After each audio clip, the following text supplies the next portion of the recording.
Welcome back. In a Fox News alert, the Prime Minister of the Palestinian Authority resigning, setting up for a new government in the West Bank as war against America's greatest ally in the Mideast, Israel, still rages. Now, Israeli Prime Minister Benjamin Netanyahu joins us live from Jerusalem with an update. I guess the breaking news is this. The cabinet, Mr. Prime Minister, thanks for joining us, has agreed to offer their resignation, but Mahmoud Abbas hasn't agreed to accept it. If they do resign, does that pave the way for an acceptable two-state solution? No, well, first of all, I think that's musical chairs. They haven't had an election in the Palestinian Authority for 17 years, so they're just shuffling chairs. But the real thing we want to see is genuine de-radicalization. They have to stop teaching their children to become terrorists.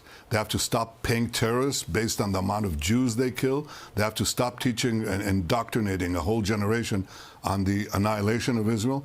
That's real reform. That so far has not happened. I hope it does happen, but it so far hasn't happened. As far as the Palestinian state is concerned. Yes, go ahead.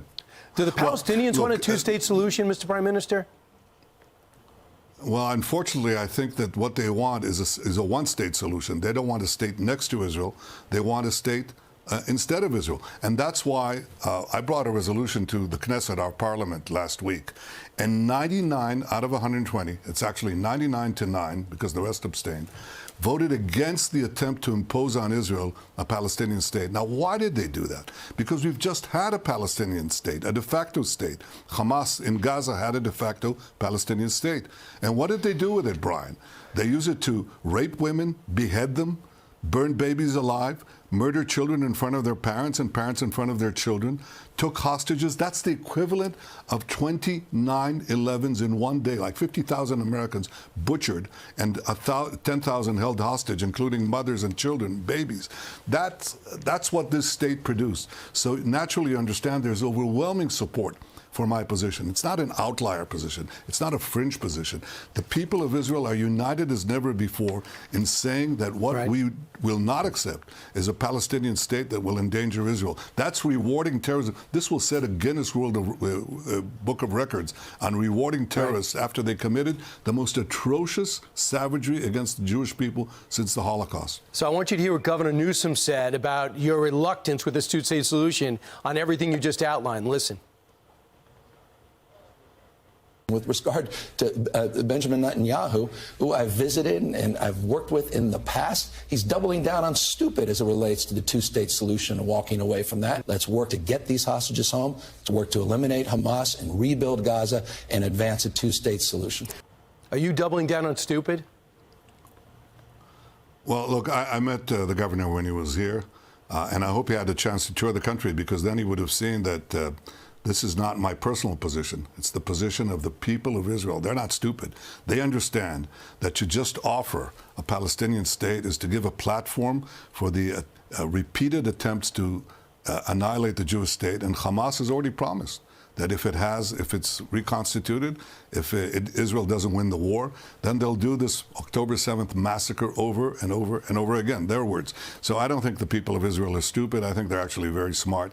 That's why they support my position in achieving total victory, defeating Hamas, bringing back the hostages, and making sure that Gaza doesn't pose a threat to Israel again. And that means that Israel will have to have the overriding security control over that territory for the foreseeable future. That doesn't come with unlimited Palestinian sovereignty. I think the people are smart.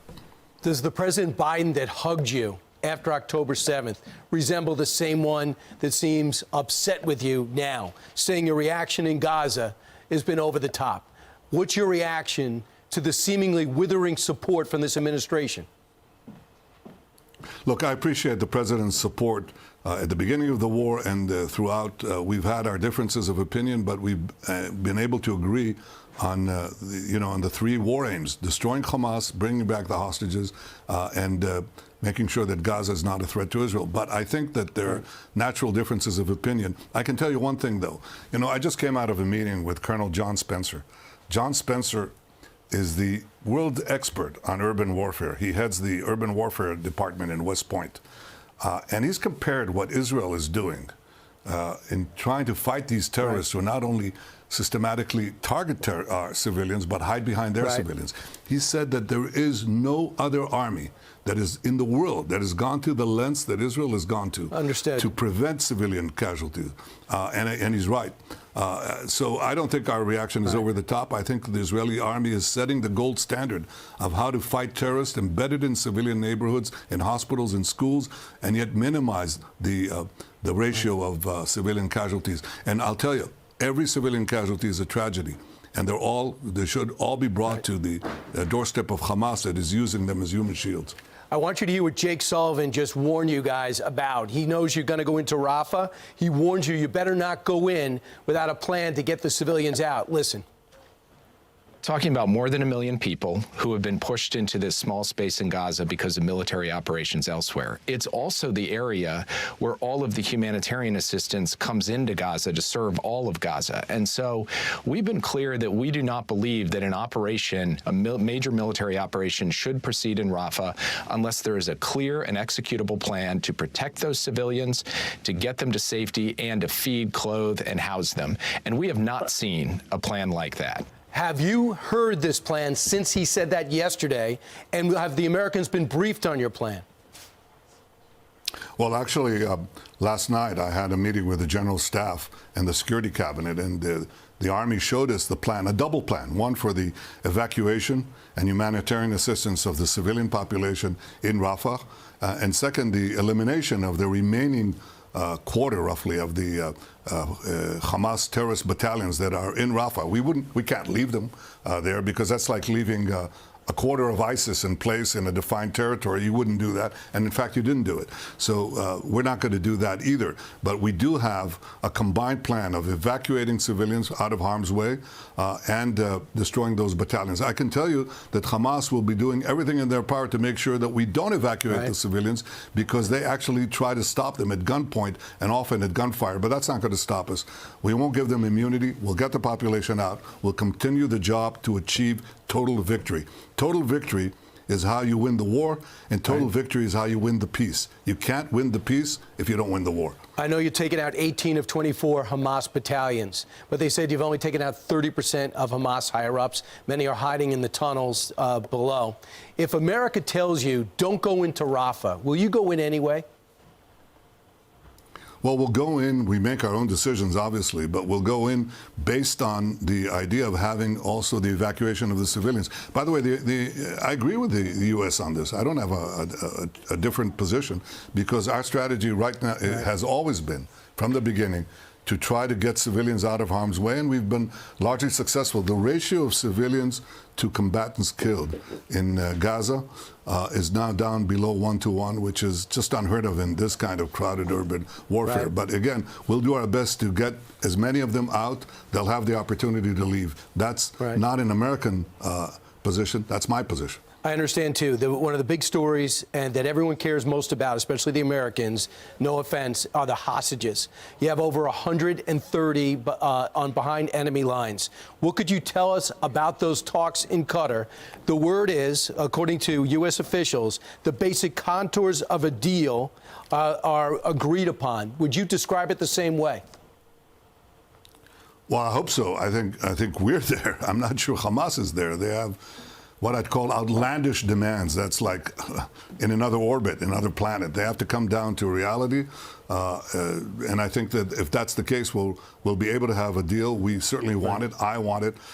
Look, we've already been able to free half the hostages, which is a singular achievement, but we want the remainder too. And I've devoted my life, ever since I was a young commander in a special unit. I myself was wounded in an attempt to release the hostages from a hijacked Sabina aircraft. My brother, my older brother, was killed at the raid of, while leading the storming party at the raid of Entebbe, which released 103 Jewish hostages, and we're totally committed. We just had a heroic operation in which we released 2 hostages. We just took them out of the jaws of the terrorists. So obviously we want this deal if we can have it.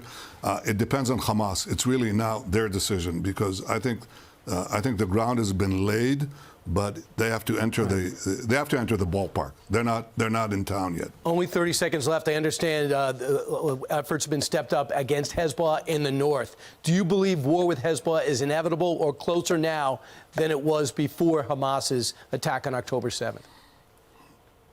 Hezbollah attacked us on October 8th, the day after the Hamas massacre, and we've been exchanging blows ever since. Our goal is to bring back 100,000 people who left the border with Lebanon, with Hezbollah, Israelis who want to go back to their homes. If this can be achieved diplomatically, fine. If not, it'll be achieved militarily. My preference is to achieve it diplomatically, but I can't tell you that Hezbollah will cooperate. In any case, we'll get these people back to their homes. And we hope to have you back here and talking about when all the hostages are back. Mr. Prime Minister, thank you very much. I'm Steve Ducey. I'm Brian Kilmeade. And I'm Ainsley Earhart. And click here to subscribe to the Fox News YouTube page to catch our hottest interviews and most compelling analysis.